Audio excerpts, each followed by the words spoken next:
kemudian menghalalkan segala cara, memperlihatkan festivalisasi penyimpangan penegakan hukum. Kami sudah siap kalau PD Perjuangan mau menang, kita bisa merangkul semua partai. Tapi pasangan calon kami mengatakan kita butuh yang namanya partisipasi publik untuk melakukan pengawasan melalui demokrasi. Dari sejak awal klien kami sudah sengaja untuk dibunuh. Pasangan calon kami sengaja untuk dimatikan secara politik.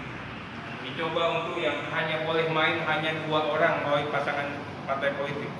Sisanya dihadirkan salah satu pasangan calon independen sekedar untuk memecah suara dengan mengedepankan politik identitas yang sukunya sama dengan suku pasangan calon kami.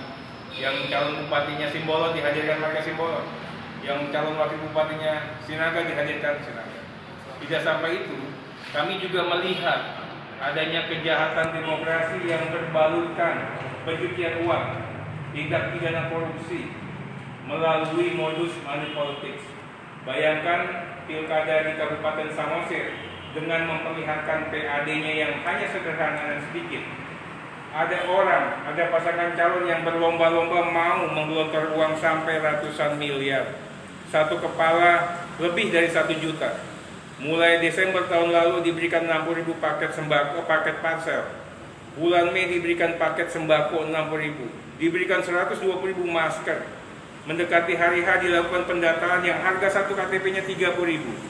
Setelah ketemu KTP dan orangnya dibayarkan lagi yang namanya tanda pengingat 300.000. Mau hari H dibagikan lagi yang namanya 500 sampai dengan 1 juta rupiah. Masif berlangsung di seluruh desa dan kelurahan dalam lingkup 9 kecamatan Kabupaten Samosir. Kemudian yang lebih hebatnya lagi, ketua tim sukses menerangkan kejadian biadab ini secara terang benderang. Saya tidak protes, tapi saya ingin menanyakan kepada seluruh aparat penegak hukum, Pak Polisi, Bawaslu-nya, ya, tolong tanyakan KPK juga dan PPATK.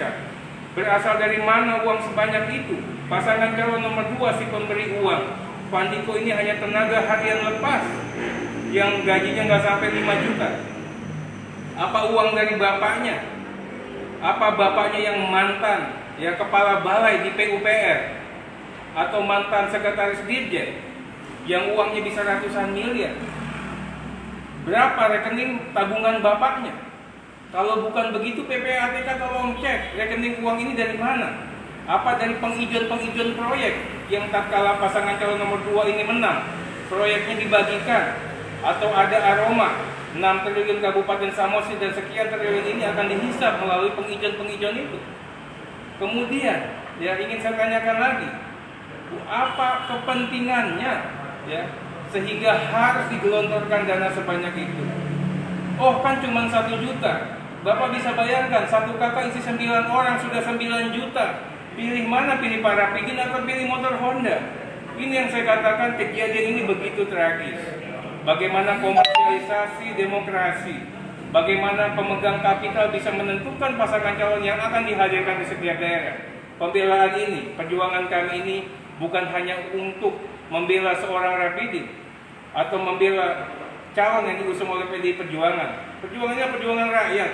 Kami tidak ingin pemegang kapital secara sewenang-wenang dan brutal menentukan pasangan calon yang tidak layak dipaksa untuk hadir dengan mengatasnamakan sejumlah uang, ya, dan sejumlah pemegang kapital yang ada di belakangnya untuk mengeruk potensi sumber daya alam, potensi-potensi yang hadir di Kabupaten Samosir.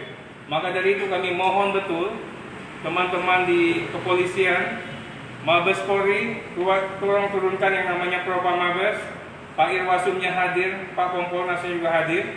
Kemudian kami juga minta Kepala PPATK untuk memeriksa. Kami minta betul yang namanya teman-teman dari KPK untuk bisa hadir ke sini, karena ini adalah contoh konkret bagaimana politik liberalisasi kapital bisa menentukan demokrasi yang ada di suatu wilayah. Tolong dicek dengan sangat sederhana.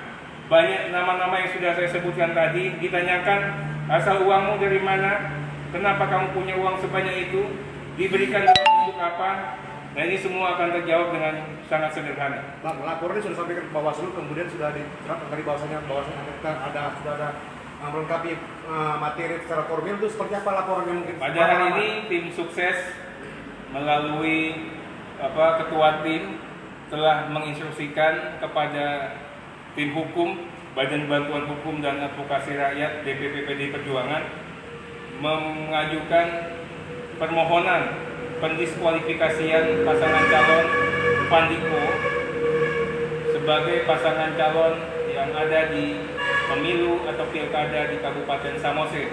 Jadi kami tidak ingin hasilnya dibatalkan. Dari jauh-jauh hari ingin kita katakan, tolong KPU Bawaslu tunda dulu hasilnya. Ada proses pilkada yang bermasalah. Selesaikan proses dan masalah ini dulu, ya. Kami tidak mau terjerembab pada ranah politik tidak siap menang tidak siap kalah. Apabila prosesnya ternyata terbukti yang bersangkutan bersalah, segera diproses hukum. Kalau administrasi pemilu, segera didiskualifikasikan sebagai pasangan calon.